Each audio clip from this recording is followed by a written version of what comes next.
Good day, Mr. Belisario. We are going to present a report about economic growth and economic inequality.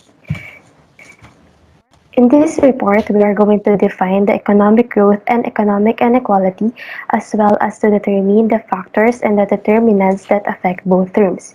We are also going to present the results and the findings of our study and the summary of our overall report. Philippines has one of the most robust economies in the East Asia Pacific region because amid the global uncertainty and inflation pressures, Philippines is poised to remain strong and grow continuously. Based on the IMF report, the Philippine economy is the 29th largest economy in the world and the 13th largest economy in the Asia region based on nominal gross domestic product. However, economic inequality is a major problem. Philippines has the highest economic inequality rate among members of the Association of Southeast Asian Nations. Economic growth is the rise in an economy's national output and income implies economic growth. It indicates the value of all the goods and services produced in an economy over time. Economic growth is an objective of every developing country. It is one of the most significant indicators about the country's economy. The two main factors that cause this growth are the aggregate demand and aggregate supply or productive capacity that will be discussed further later. Philippine economic growth. Philippines is considered to have one of the most dynamic economies. For the year 2020, the economic growth for the country was predicted to grow. However, due to the challenges that the country faced, the growth was slow. In this table, it shows that the Philippine economy has recorded an, a negative 11.5% gross domestic product rate for the third quarter of 2020, which was worse than the expected negative 9.8%. The growth of the GDP was slower than the previous quarter that was negative 16.9%. Despite all of this, it is expected that the economy in the year 2021 to 2022 to be to recover by 6.5%. Two main factors of economic growth. Demand. Quantity demand of a good or service is the number of units that all the buyers in a market would choose to buy given the constraints that they may face. Demand refers to the level of desire of a consumer to purchase or the willingness to pay a certain goods, products, and services. The rapid increase in the income contributes to the fast increase of economic growth. Supply. Quantity supplied is the number of units of a good that all sellers in a market would choose to sell given the constraints that they face. These are the goods and services produced that are offered and sold to the public for consumers and customers to buy. Other determinants of economic growth. Human resources. When more people work in an economy, more goods and services are produced, more people are given the opportunity to work and to contribute and produce high-quality products. Capital goods. These are considered assets that are required to be a big investment and is to be projected to benefit in the production of more goods and services. Technology. Technology can be regarded as the primary source of economic development, and adapting to advanced technological changes contributes significantly to the development of an undeveloped countries.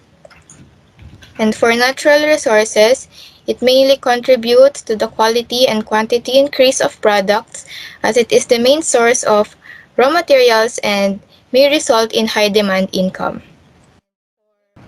So, economic inequality is defined as the unequal distribution of resources in a country. It comes in various forms: inequality in wealth, income, and opportunity. In the Philippines, economic and social inequality is a significant problem, and this causes class disparity. And unless actions are taken, this gap between the wealthy and poor people in the Philippines will continue to widen. Here are the factors that cause economic inequality: place of birth, wage, education, and personal factors.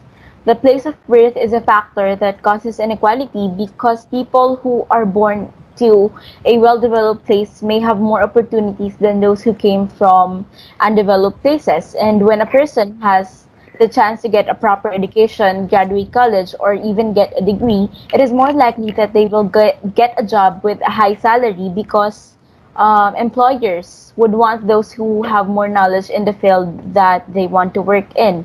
And also, personal factors such as having a lot of skills is said to be a cause of inequality because people who have more skills are more likely to be given more chances and opportunities. So people who learn slowly and cannot acquire a skill immediately are more on the disadvantaged side. This table shows the gap between the upper and the lower class of the country. According to the pyramid presented, you can see that 21.7K families in the Philippines are more privileged. They can afford more food and has more access to resources, while those in the middle class, which are the 4.7 million Filipinos in the country, are stable. The lower class families afford less food and have less access to better healthcare and other necessities, which puts them at a disadvantage and this prevents them from achieving a better lifestyle. There are 1.5 Filipinos that struggles to eat in their daily lives. Economic inequality is caused by the unequal accumulation of wealth that affects people obtaining the same housing, healthcare, quality education as the wealthy. Possible solutions. Economic inequality may be hard to overcome, but there are many suggested solutions to solve this. Economists suggest that improving the educational system may be an efficient way because it would not only bring everyone to a minimum standard, but also give them more chances of getting hired and improve their lives. It would also be beneficial to the next generation. The government should also extend help to those in need by providing tax relief, but this provided solution may not be used for a long time, which is why investing in human resource is a better solution. For the results and findings, economic growth, it was determined that the Philippine economy is regarded to be one of the firmest economies among the countries in the East Asia Pacific region and has continued to develop even with obstacles or problems like corruption and the pandemic that we are facing today. However, as economic growth seems to be progressing, economic inequality and the gap between the classes is growing.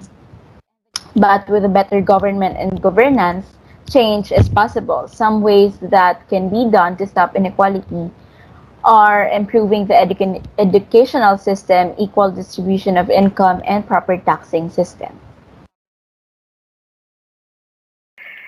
To summarize our report, we have defined the economic growth and economic inequality.